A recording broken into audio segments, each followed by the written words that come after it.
Counter-Strike Global Offensive, also known as CSGO, was released on August 21st, 2012 by Valve Corporation, an American video game developer, publisher, and digital distribution company founded by former longtime Microsoft employees Gabe Newell and Mike Harrington in 1996. Valve is the owner of a digital marketplace known famously as Steam, which was released on August 12th, 2003 and houses thousands of game titles, including its own famous titles such as the Half-Life game series. Counter-Strike Global Offensive today is one of the most popular first-person shooter games to hit the market, with over 1 million active online users per day as of Steam's statistical analysis in late 2020. CSGO is only the third title of the franchise, however, with Counter-Strike being the first released title on November 8th, 2000, and the second title, Counter-Strike Source, which was released to the public on November 1st, 2004. However, Valve only officially released 2 of the 3 in-game titles of the CS franchise. So if Valve only released 2 of these 3 in-game titles, how are there 3 official games? Well, we're about to take a dive into the backstory of the original Counter-Strike.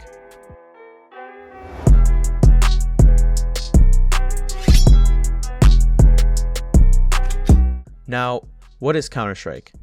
Counter-Strike is a game between 2 teams, terrorists and counter-terrorists. The teams consist of 5 players per team, with 30 rounds per match, 15 round halves, and 1 minute and 55 seconds for each round. The teams are given a certain amount of money depending on their performance in the last round, which determines what kind of weapons they can buy for the next round. This is also known as the CSGO economy. Both teams are tasked with eliminating players on the other team, as well as one other team-specific objective. The map has 2 bomb planting sites, which the terrorists are tasked to plant, defend, and detonate a bomb to win the round.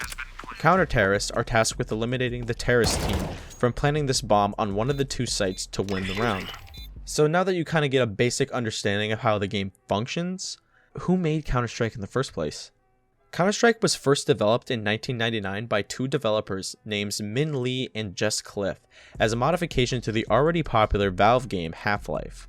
Lee and Cliff spent around 2 months developing the first maps of the game and released the beta version of the first maps in 1999.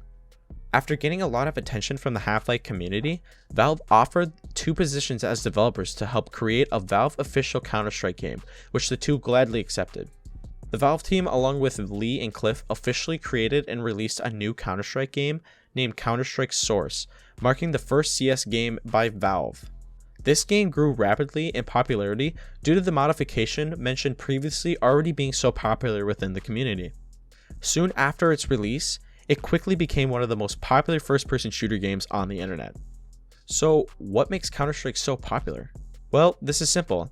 It was extremely easy for people to join matches and play with friends, as well as meet new other players. At the time, it was really difficult for people to join games with their friends and meet other players due to the complexity and knowledge it took to join these public matches. But also, the game itself was really addictive. It was a unique game and separated itself from the rest of the first-person shooter games of its time. For example, Halo, Call of Duty, and Medal of Honor titles, which were very popular titles of its time. What made Counter-Strike different from these games was its game mechanics. Traditionally, Halo and Call of Duty, for example, base their mechanics on a run-and-gun type style where it doesn't take a lot of thought or decision to your movement in game and what you're going to do. Whereas in Counter-Strike, you could not do that due to the objectives your team has and mostly because of gun recoil. In Call of Duty and Halo, there's not a ton of gun recoil, meaning you're allowed to run as fast as you want and shoot accurately. While as in Counter-Strike, when you're moving, your gun is extremely inaccurate, and it's the opposite when you're standing still, meaning when you're standing still, you're extremely accurate. This, for example, was one of the many game mechanics that made the game different and more entertaining because it added a new challenge that players weren't used to, and therefore challenged players to think of the game in a new style. So jumping forward to CSGO, the newest game of the series, which was released in 2013, has another huge reason why the game is so popular. This has to do with the game's cosmetic market. On August 13th, 2013, Valve released the Arms Deal update, which was the introduction to weapon skins or cosmetics into the game. This update also included an online market, famously known as the Steam Community Market, where players could sell their weapon skins to other players for real currency. So, there are multiple different ways that a player can obtain weapon skins. A common way is to open Valve weapon cases that are occasionally added to the game in updates. These cases can be dropped for free in-game, but also can be purchased through the Steam market at a specific price. Typically, these cases only cost a few cents to about $1, but of course with everything, there's always exceptions.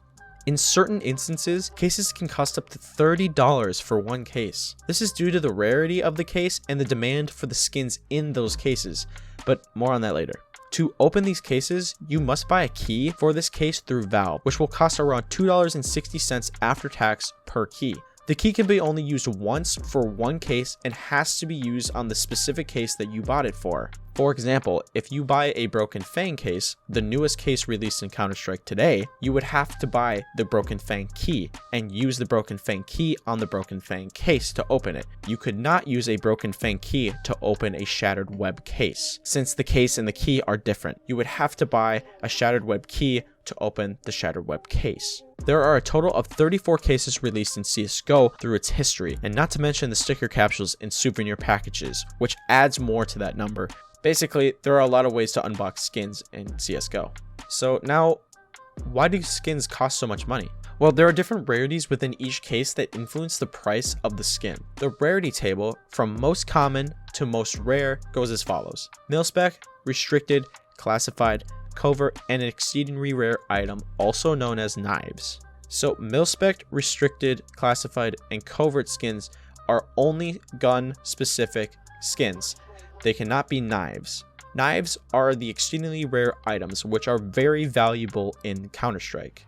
Typically, mil-spec and restricted items don't cost a lot of money since they're the most common item unboxed in every case. Classified and covert skins can be worth a good chunk of change depending on what the skin is. Lastly, exceedingly rare items, also known as knives, are worth a ton of money. This has to do with how rare it is to unbox these items in each case.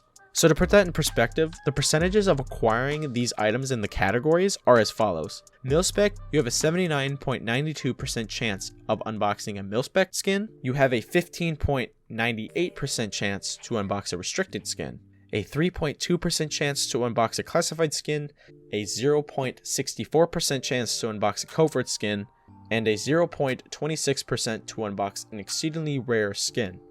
Skins also have a quality category, with the categories ranging from the worst to best going as follows: battle scarred, well worn, field tested, minimal wear, and factory new. These quality categories influence the price. For example, factory new items are typically worth more money because of how rare it is to get skins in factory new condition. So the percentages of the quality of skins are as follows. For battle scarred, you have a 9.93% chance. For well worn, you have a 7.92% chance. For field tested, you have a 43.18% chance. For minimal wear, you have a 24.68% chance. And factory new, you have a 14.71% chance. Now you're probably asking, why are the odds worse for battle scarred and well worn skins, but are worth less than field tested, minimal wear, and factory new skins? Well, this is also a really simple answer, and it has to do with how good they look in game. Items with these two wear values typically don't look very appealing compared to field tested, minimal wear, and factory new skins in game. Therefore, people are willing to pay more for field tested, minimal wear, and factory new skins simply because they just look better. So along with cases, you can attain skins through trading skins with players, in-game drops, souvenir packages, buying them off the Steam market, trade-up contracts in the game, and lastly, gambling. Yes, there are specific gambling sites where you can log in and deposit money to try to win a desired skin. This on its own is a long story that has caused a lot of controversy within the CSGO community.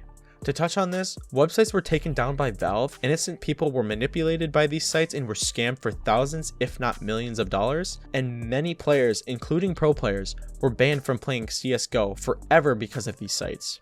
Some pro teams were even banned for life from official Valve sponsored events, such as majors, for deliberately fixing matches based on gambling bets. Two famous pro teams that no longer exist for this reason are French team Team Titan and American team Team iBuyPower. These teams were caught fixing matches for bets that they had placed on themselves and through professional games to ultimately win these bets. Not only were these teams banned, but the players and coaches on these teams were banned from ever playing on pro Counter-Strike teams ever again.